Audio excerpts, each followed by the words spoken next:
They laughed at her broken armor, then noticed it was made from their commander's shield.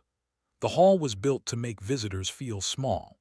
Its ceiling curved so high that the lights vanished into a pale artificial sky, and the floor stretched wide enough to hold armies. Banners of the Galactic Coalition hung in slow-moving holographic layers, each one showing a symbol of conquest or alliance. The air smelled of polished metal and unfamiliar atmospheres carefully balanced for dozens of species. This was a place of judgment where reputations were weighed and remembered. When the human walked in, laughter followed her like an echo. She was shorter than most of the beings in the hall, narrow at the shoulders, moving with a steady but unremarkable pace. Her armor was the first thing everyone noticed because it looked wrong. Plates did not match. Some were darker, others scratched to bare metal. One shoulder piece was cracked and held together by visible weld lines. Her chest plate bore deep marks like something massive had struck it again and again. This was not ceremonial armor. It was tired armor. Several delegates turned openly to stare. "That is a soldier," a tall, insect-like warrior clicked to his companion. "Human equipment," another replied, voice heavy with amusement. "They value speed over durability, and look where it gets them." The laughter spread in waves. Some species laughed softly, others loudly. A few recorded images, already imagining how this would look in future briefings. The idea that a human had been sent here, alone, wearing broken gear, felt like an insult to the hall itself. The human did not react. She kept walking, boots striking the polished floor with quiet, even steps. Her helmet was under her arm, revealing a face marked by old scars. Her eyes were focused straight ahead, not on the crowd.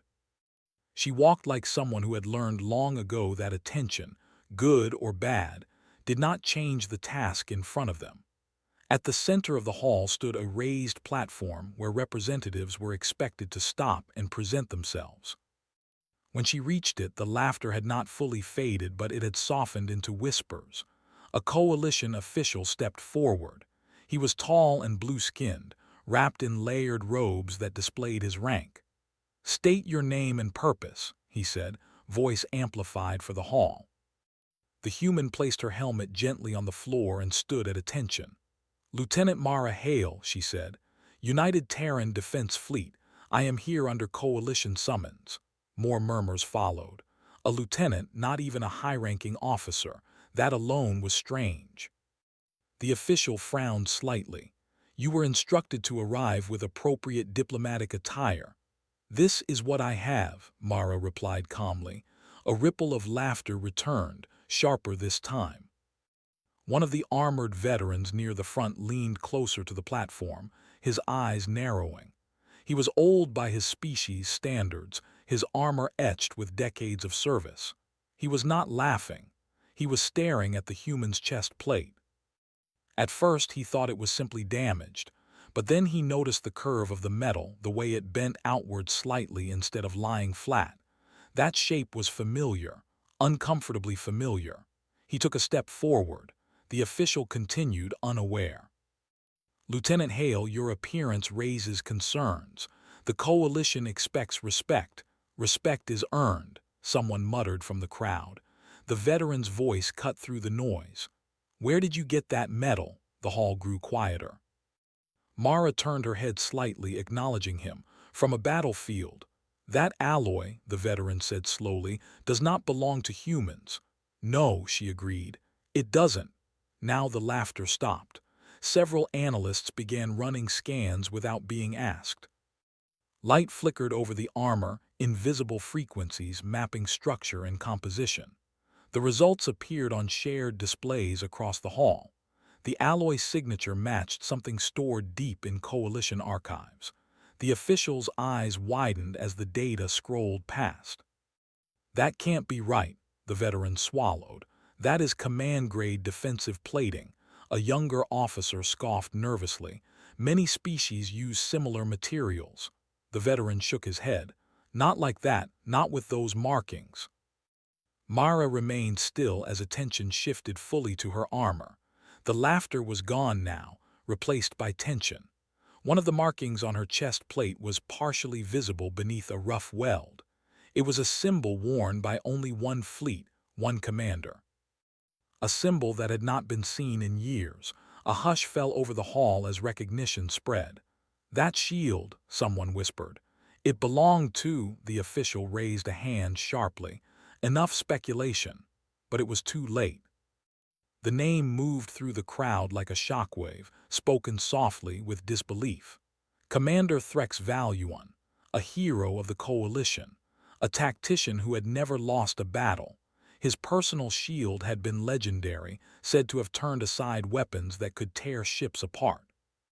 When he fell during a classified border conflict, his body was recovered. His shield was not. At the time, the loss had been blamed on chaos, on humans. Mara broke the silence. "I was not sent here to tell a story." Her voice was steady, unchallenging. "I was sent to deliver proof." The official looked at her, uncertainty replacing authority. "Proof of what?" "That the report you buried was incomplete," she said, "and that the assumptions you made were wrong." The veteran stepped closer slowly, as if approaching something dangerous. "You are wearing his shield." "Yes," gasps rippled through the hall. "You desecrated it," someone shouted. "No," Mara replied. "I repaired it." That answer confused them more than denial would have. The official's tone hardened. "That artifact belongs to the coalition." Mara met his gaze. "It stopped belonging to you when its owner decided to attack a civilian convoy." Silence fell so heavy it felt physical. The official opened his mouth, then closed it again. "That battle is classified." "So was my squad," Mara said quietly. She did not raise her voice. She did not accuse. She stated facts, and they landed harder than anger ever could. The veteran looked down at the floor. "How many?" "All of them," she said. "Except me." Scanning lights continued to move across her armor, revealing more details. The shield metal had been cut, reshaped, fused with human materials. It had been adapted, not displayed. Every mark told a story of survival rather than pride. A young delegate whispered, "Why wear it like that? Why not keep it whole?" Mara glanced down at her armor, then back up. "Because whole things don't last in war." No one laughed now. The official took a breath. "Lieutenant Hale, you will remain here while the council reviews this matter." Mara nodded. "I expected that." As guards moved into position, the veteran raised his hand. "With respect, this is not a matter for delay." The official frowned. "You overstep." The veteran did not back down.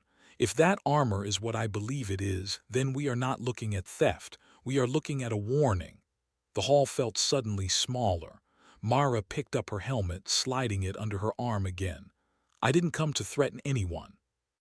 "Then why come at all?" the official asked. She paused before answering. "Because you laughed," she said, "and because laughter is how mistakes begin." She stood there, a lone human in broken armor, while some of the greatest powers in the galaxy struggled to understand how a shield meant to be unbreakable had become scrap metal holding another soldier together. And for the first time, no one in the hall felt superior. The hall did not return to normal after that. Even as guards took up positions and the council officials whispered among themselves, the feeling in the air had changed. Where there had once been humor and arrogance, there was now caution. Eyes followed the human wherever she stood, not with mockery but with calculation. Mara remained still near the center platform. She did not sit when offered a seat. She did not remove her armor. She stood the way soldiers stood when waiting for orders that might never come. Across the chamber, analysts worked in silence. Large displays showed rotating models of her armor, layer by layer. The data did not lie. The alloy was coalition-made. The energy scarring matched known defensive patterns, and beneath the rough human welds were symbols that only a handful of beings in the hall had ever seen in person. Commander Threx Valuan's shield. The official council speaker finally broke the silence. "Lieutenant Hale, you will explain how this came into your possession." Mara looked at him for a long moment. Then she nodded once. "I will explain how it came into my possession," she said. "I will not justify why I kept it." The council speaker hesitated, then gestured for her to continue. "The convoy was 3 days from the border," Mara began. "Medical ships, food, evacuation craft. No weapons heavier than defensive turrets." Several council members shifted uncomfortably. "We had clearance codes," she went on. "Coalition-approved routes, everything by the book." The images on the screens changed, showing star maps and flight paths pulled from archived records. Some of them had red warning marks, sections that had been removed or altered. "We never saw his fleet until it was already too late," Mara said. "They came out of dark space, perfect formation." The veteran who had spoken earlier closed his eyes. He remembered that formation. "Commander Valuan demanded surrender," Mara continued. "He said humans were violating territorial agreements." "That is not what the official report says," a council member interrupted. Mara looked at him. "The official report was written by people who were not there." The council speaker raised a hand for silence. "They fired first," Mara said. "Not warning shots, not disabling fire. They went straight for the escorts." The screens showed frozen images now, burned-out hulls, shattered transport rings. Data the council had sealed long ago. "My squad was deployed to cover the evac ships," Mara said. "We did our job." She paused just long enough for the hall to feel it. "One by one my people went down," she said. "Some buying time, some shielding civilians, some never even got a chance." No embellishment. No dramatic words, just truth. A young council aide whispered, "Why wasn't this recorded?" The veteran answered quietly, "Because it didn't fit." Mara continued. "When the last evac ship jumped, Commander Valuan came down personally. He wanted the field cleared." Several beings stiffened at that. A commander entering ground combat was a sign of absolute confidence. "He did not expect resistance," Mara said. "He expected cleanup." The displays zoomed in on a single figure, massive armor, a wide energy shield glowing with layered fields. "That shield stopped everything we had," Mara said. "We hit it with rifles, charges, even a damaged turret. It didn't fail." The council speaker leaned forward. "Then how?" "It didn't fail," Mara repeated. "He did." Silence again. "He underestimated us," she said. "Not our weapons, our refusal to stop." The veteran opened his eyes. He closed distance. "Yes," Mara said. "He thought that would end it." The image changed again. This time it showed overlapping damage patterns on the shield. Not a single breach, but stress fractures where repeated impacts had landed in unpredictable places. "We didn't break the shield," Mara said. "We made it work harder than it was ever designed to." The analyst stared. Coalition shields were built to handle maximum force, not endless pressure. "When he fell," Mara said, "the shield was still active, still trying to protect him." A council member whispered, "Then why take it?" Mara's voice did not change. "Because I was out of armor." The words hung in the air. "I had burns," she said, "cracks, no medical support, no evac, and enemy units closing in." The display showed her original armor, barely recognizable after damage. "The shield was heavy," she said, "too heavy to carry whole, so I cut it." A murmur of shock ran through the hall. "I used what tools I had," Mara went on. "I reshaped it, welded it into what was left of my gear." The images now showed close-ups of her armor, the seams, the rough joins, the places where human steel met coalition alloy. "I didn't take it as a trophy," she said. "I took it because it worked." The council speaker's voice was quieter now. "You expect us to believe you survived alone?" Mara nodded once. "I walked for 11 days. The hall was completely silent. "I avoided patrols," she said. "I scavenged, I hid when I had to, and when I couldn't hide, I fought." The veteran bowed his head slightly. "When I reached human space," Mara said, "there was no celebration, no medals, just forms." Some of the younger delegates looked confused. "Why wasn't this revealed earlier?" Mara met their gaze. Because humans were told it would cause problems. The council speaker straightened. Who told you that? Your diplomats, Mara replied. They said peace was fragile, that reopening the incident would damage relations. The veteran's hands clenched. So we stayed quiet, Mara said, but we didn't forget. The council speaker exhaled slowly.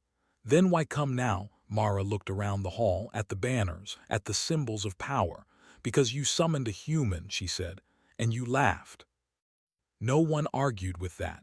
Outside the hall, news was already spreading. Military channels buzzed. Old officers watched archived footage with new eyes. Training simulations were quietly updated. Inside, the council struggled. One member finally spoke. If what you say is true, then the coalition owes. Mara raised a hand. I didn't come for apologies. Then what did you come for? The speaker asked. Mara looked down at her armor, then back up. To make sure the next time you see broken human gear, you don't assume weakness. The veteran stepped forward again. And the shield, Mara answered without hesitation. It has already done its duty. The council speaker stared at her for a long moment. Then he nodded once. This session will recess. As the guards relaxed slightly, Mara turned to leave the platform. No one stopped her. As she walked away, conversations resumed in low, urgent tones. Laughter did not return, because now they understood something they had missed before. The human was not here to prove she was strong. She was here to prove that strength did not always look impressive when it survived. The recess did not bring rest. When the council chamber doors closed, the building filled with quiet movement instead of noise. Officials walked fast, speaking in low voices. Analysts sent sealed packets across military networks. Veterans stood alone, staring at nothing, replaying memories they had been trained to bury. Mara was guided to a waiting area built for dignitaries. The room was clean and quiet, with chairs shaped to fit many kinds of bodies. She did not sit. She rested her helmet on the table and stood by the window, looking out at the stars beyond the station's shield. She felt no victory, only weight. 2 guards stood outside the door. They did not look at her with suspicion anymore. They looked at her the way soldiers looked at something they did not yet understand but already respected.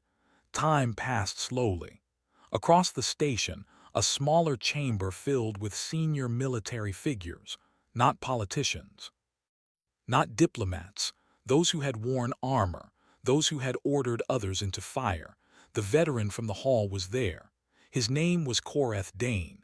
He had served under Commander Valuan long ago.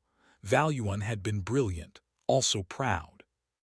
That pride had been tolerated because it had always brought results, until it hadn't. Koreth watched as archived footage played again. The same battle from angles the public had never seen. Civilian hulls breaking apart. Escort craft dying to protect ships that could not fight back. The timestamps matched Mara's story exactly.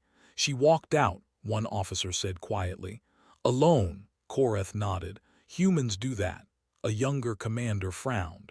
Why didn't they demand justice? Because they were told peace mattered more, Koreth replied, and because humans choose their battles carefully. The room fell silent.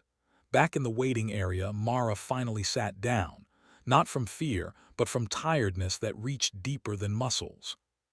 She closed her eyes for a moment, then opened them again when the door slid open. Koreth entered alone. He stopped a respectful distance away. Lieutenant Hale, Mara stood immediately. Sir, he raised a hand. No rank here, not today.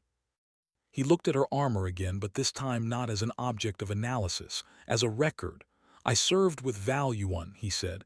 I need to understand something. Mara nodded. Ask. Did he beg? Koreth asked. Mara did not answer right away. When she did, her voice was steady. No. He was angry, confused. He couldn't understand why his shield wasn't enough. Koreth closed his eyes. That sounds like him. He wasn't weak, Mara added. He just believed the wrong things. Koreth opened his eyes and met her gaze. And you? I believed my people needed time to escape, Mara said. That's all. Koreth studied her for a long moment, then bowed his head slightly. It was an old military gesture rarely used. "I am sorry," he said, "for the laughter." Mara accepted it with a small nod. "Most people laugh before they learn," Korath almost smiled. "Come," he said, "the council wants to hear the rest." This time the chamber was smaller, fewer banners, no audience, only those who mattered. Mara stood at the center again, but now the distance felt different. The council speaker spoke carefully. "We have confirmed your account," he said. "There is no dispute." Mara said nothing. "There are consequences," he continued, "political ones." "I expected that," Mara replied. The speaker hesitated. "There is pressure to reclaim the shield." Mara looked down at her armor. "It can't be reclaimed." "Because you refuse?" a council member asked. "No," Mara said, "because it's gone." Confusion rippled through the room. "I didn't keep it intact," she explained. "Every piece was cut to fit, melted, fused." "It's not a shield anymore," Korath nodded. "She turned it into survival." One council member leaned forward. "That shield was a symbol." Mara looked at him. "So were my people." Silence answered her. The speaker took a slow breath. "Then what do you want, Lieutenant?" Mara thought of the convoy, of the faces she could still name, of the ones she couldn't. "I want the truth unburied," she said, "and I want your soldiers trained differently." "How?" another asked. "Stop teaching them that humans break," Mara said. "Teach them that humans adapt." Korath spoke up. "She's right. Our doctrines assume enemies collapse when pressure is applied. Humans don't." "They endure," Mara said, "and then they learn." The council exchanged looks. "One more question," the speaker said. "Why keep wearing it?" Mara answered without hesitation. "Because it reminds me what happens when people think protection makes them invincible." The meeting ended without ceremony.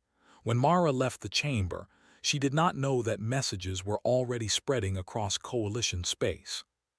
Not announcements, adjustments, quiet changes that would shape future wars, training manuals rewritten, simulations altered, notes added beside the word human, not fragile, not reckless, persistent. Mara boarded her transport hours later. No escort, no honor guard. Just a simple clearance and a silent launch. As the ship pulled away from the station, she finally allowed herself to rest back in the seat. The armor creaked softly as it always did. She closed her eyes. Far behind her, in halls that once echoed with laughter, soldiers now stood a little straighter. Because somewhere in the galaxy, a human had walked alone out of a battlefield wearing the strongest shield they had ever built. And it had not been enough. The transport did not go far before it was asked to stop. Mara was still strapped into her seat when the pilot's voice came through the small cabin. "Lieutenant, we've received a priority signal from the coalition station. They are requesting you return." Mara opened her eyes slowly. She did not feel surprise, only a quiet understanding that things like this never ended cleanly. "Do they give a reason?" she asked. "No," the pilot replied. "Only that it concerns your safety and interstellar law." Mara exhaled. "Turn us around." The stars shifted outside the viewport as the ship changed course. Back on the station, the atmosphere had changed again. Not like before, when laughter ruled, and not like during the tense hearings. Now it felt heavy, like the moment before a storm. Korath waited near the docking bay when Mara disembarked. His posture was rigid, his expression controlled. "They are divided," he said as soon as she stepped onto the platform. Mara nodded. "About the shield." "About what it represents," Korath corrected, "and about what it says about us." They walked together through corridors that once ignored her presence. Now beings stopped and stared openly, not in mockery, in thought. Some bowed their heads, others stepped aside. A young coalition officer whispered to another, "That's her." Mara did not slow. They entered a council chamber larger than the previous one. This time, military leaders filled the seats. Generals, fleet masters, commanders from species that rarely agreed on anything. The council speaker stood as Mara entered. "Lieutenant Hale, thank you for returning." "I didn't have a choice," Mara replied calmly. "Perhaps not," the speaker said, But this meeting is important. Mara remained standing. So am I. A ripple moved through the chamber. Not anger, approval. The speaker gestured and a large image appeared in the air. It showed a coalition training simulation. Alien soldiers advanced confidently under heavy shields, pushing forward as doctrine dictated. Then the image shifted. Human resistance units appeared. Outnumbered, outgunned, still moving. The simulation showed the humans retreating, adapting, drawing the coalition forces into narrow terrain. The shields held, at first. Then they didn't. The room was silent as the simulation ended. These adjustments were made in the last 20 hours, the speaker said. Based on your testimony, Mara studied the image. You're learning fast. Too fast for some, another commander said. There are those who believe releasing this information damages the coalition's image. Mara met his gaze. Truth doesn't damage strength, lies do. A murmur of agreement followed. Korath stepped forward. There is another issue. He looked at the council, then at Mara. Several factions demand the armor be confiscated, not as punishment but as containment. Mara's jaw tightened slightly, because it scares them. Yes, Korath said honestly. The speaker raised his hand. Lieutenant, understand this position. That armor is made from one of our greatest symbols. Its existence challenges many beliefs. Mara crossed her arms slowly. So does gravity. You don't ban it. Some of the tension broke with quiet sounds of amusement. The speaker allowed a thin smile. Still, they argue that letting you leave with it sends the wrong message. Mara looked around the chamber. What message do you want sent? Silence followed. Finally, a commander with silver-marked armor spoke. That humans are not invincible. Mara nodded. We are. Another commander added that the coalition still holds authority. Mara nodded again. You do. Korath spoke softly. Then what is the problem? The speaker answered reluctantly. The problem is that the armor proves authority does not equal control. Mara stepped forward one pace. No one controls war. Her voice carried, calm and firm. You plan it, you name it. You write rules for it, but once it starts, it belongs to those who survive. The chamber was completely silent. A younger officer stood suddenly. My brother died on that convoy. Every head turned. He was medical staff, the officer continued, voice tight, unarmed. The speaker opened his mouth, but the officer raised a hand. I know it was classified, I know why, but I want to know something. He looked at Mara. Did he run? Mara met his eyes. No. Did he freeze? No. Did he help others until the end? Mara nodded once. Yes. The officer exhaled, shoulders shaking slightly. Then he straightened and saluted her. Others followed, not all, but enough. The speaker closed his eyes briefly, then opened them. There will be no confiscation. A sharp intake of breath moved through the room. The armor will remain with Lieutenant Hale, he said, and this incident will be formally acknowledged. Mara did not react outwardly. Inside, something eased. But, the speaker continued, there is a condition. Mara waited. We ask that you speak, he said, not as an accuser, as a witness, at military academies to commanders. Mara frowned slightly. You want a lecture. We want understanding, the speaker replied. Mara considered, then nodded. I'll speak. Once. Korath smiled faintly. The meeting ended soon after, but the real work began then. Over the next days, Mara stood in rooms full of soldiers who had been taught humans were reckless, emotional, fragile. She did not shout. She did not boast. She showed images. She spoke of walking, of carrying wounded who could not carry themselves, of repairing armor with shaking hands because stopping meant death. She spoke of Commander Valuan. He trusted his shield more than his judgment, she said. Don't make that mistake. Some soldiers resisted the lesson. Others listened. Across coalition space, doctrine shifted again. Not loudly, quietly, carefully. Human units were reclassified, not as unstable, as unpredictable, as dangerous when underestimated. On the final day, Mara stood alone in a hangar preparing to leave again. Korath approached. You've changed things. Mara shook her head. I reminded you of things you already knew. He studied her armor one last time. Will you ever stop wearing it? Mara considered. Maybe, she said, when it stops working. Korath bowed his head. Safe travels, Lieutenant. She paused at the ramp. Korath. Yes. Your commander, she said. He wasn't evil, Korath nodded slowly. No, he just believed strength made him right. Mara stepped onto the ship. As it launched, alarms did not sound. No orders followed her, only quiet watching. In distant halls, young soldiers would soon be taught a new lesson. That sometimes broken armor was the most dangerous kind. Because it belonged to someone who had already lost everything else and kept going anyway. The ship moved quietly through open space, its engines steady and low. Mara sat alone in the pilot's seat, hands resting loosely on the controls. She did not rush. There was no mission clock now, no command voice in her ear, just distance, stars, and time. She had been given clearance through coalition space without escort. That alone said more than any speech. As the station faded behind her, messages continued to arrive, not demands. Not orders, requests, invitations to speak, to explain, to teach. Mara did not answer most of them.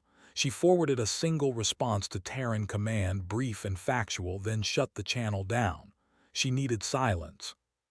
The armor rested against her body as it always had, familiar in its weight. It was not comfortable, but comfort had never kept anyone alive. Every plate had a memory. Every scar marked a moment when she could have stopped but didn't. Ahead of her lay human space. Behind her, the coalition was changing. That change did not come with celebration. There were no public announcements, no apologies broadcast across the stars. Instead, there were edits, revisions, new footnotes added to old doctrines. In one academy, a young cadet asked why humans were now classified differently. The instructor paused, then answered honestly. Because they don't fight to win, he said. They fight to finish. On a distant coalition world, a veteran placed a small marker beside Commander Valuan's name in a private memorial. Not erased, not praised, corrected. He had been strong, but not strong enough. Mara's ship entered a jump corridor and emerged near a quiet Terran outpost. Traffic control cleared her immediately. No questions asked. When she landed, there was no crowd waiting, just a single officer at the edge of the pad. Captain Reyes. He waited until the engines powered down, then saluted as Mara stepped out, not because of rank. Because of respect. Welcome home, he said. Mara returned the salute. Good to be back. They walked together across the pad. Reyes glanced at her armor but did not comment. You stirred things up, he said lightly. Mara shrugged. They asked. Reyes smiled. They always do. Eventually, they reached the debriefing room. Simple, clean, human, no banners, no holograms of power. Reyes leaned against the table. Command reviewed everything. Coalition data, your testimony. They're not contesting it. Good, Mara said. They're also adjusting joint operation protocols, he added. Quietly, Mara nodded. That's how real change happens. Reyes studied her for a moment. You okay? Mara considered the question, then answered honestly. I will be. Reyes did not push further. You're on extended leave, he said. Mandatory. Mara raised an eyebrow. That's new, Reyes smiled. You scared the politicians. They want you rested, not thinking. Mara almost laughed. She left the base an hour later and took a transport toward a quieter place. A small settlement near the edge of a red desert. Low gravity, big sky. She rented a simple dwelling, one room, one window, no noise. For the first time in months, she removed her armor fully and set it down carefully. It looked smaller without her inside it, less imposing. Just metal and scars. She cleaned it slowly, not to make it shine, to honor it. As she worked, memories came and went, faces, voices, moments of fear, moments of stubborn hope. She did not push them away. On the third day, a message arrived, not from the coalition. From a young Terran recruit, the message was short. I heard your story in training. They told us not to underestimate anyone, especially humans. Thank you." Mara stared at the words for a long moment. Then she replied with a single sentence. "Survive first, understand later." Days passed. Across the galaxy, consequences unfolded. Coalition patrols adjusted their engagement rules. Commanders questioned assumptions they had once accepted without thought. In war rooms, planners added a new variable that could not be easily measured: human endurance. In one joint exercise, a coalition unit advanced confidently under heavy shielding. The human unit fell back, gave ground, regrouped. The coalition declared early success. Then the humans returned, not stronger, smarter. The exercise ended early. Observers took notes. Back in the desert settlement, Mara stood outside at night, looking up at the stars. The sky here was wide and honest. It did not pretend anything. She thought of Korath, of the young officer who had saluted her, of the laughter that had started it all. She wondered how many mistakes were born that way. Underestimation was easy. It felt safe. Understanding was harder. A week later, another message arrived. This one from the Coalition Council speaker. It was formal, carefully worded. "The Coalition acknowledges the corrected record of the value on engagement. Your presence altered our perspective. This message is not a request. It is a statement of fact." Mara read it once, then deleted it. She did not need acknowledgement. She needed peace. That peace lasted until the morning her door chimed. She opened it to find a small group of people standing there. Humans, veterans, some wearing old uniforms, some with empty sleeves. They did not speak at first. Finally, one stepped forward. "We heard where you were." Mara nodded. "You shouldn't have traveled." "We needed to," the man replied. He handed her a small case. Inside were insignias, names, pieces of equipment repaired again and again. "Our people," he said, "the ones you spoke for." Mara closed the case gently. "I didn't speak for them," she said. "I just didn't let them be forgotten." The group stayed only a short time. They did not need words. After they left, Mara sat alone again. She thought of the shield, how it had been made to stop everything. How it had failed because it was never meant to be the only thing standing. Humans did not build shields like that. They built systems, redundancies, plans within plans, and when those failed, they used what was left. Months later, at a distant Coalition academy, a class ended with a single image on the screen: a human soldier in mismatched armor. The instructor spoke quietly. "This is not a symbol of victory," he said. "This is a reminder." A cadet raised a hand. "Reminder of what?" The instructor answered without hesitation. "That the most dangerous opponent is not the one who looks strong," he said. "It is the one who keeps walking after strength should have failed." Far away, under a wide desert sky, Mara Hale put her armor back on. Not because she expected a fight, but because it fit. And somewhere in the vast space between stars, the echo of laughter had finally faded, replaced by something far more enduring: respect.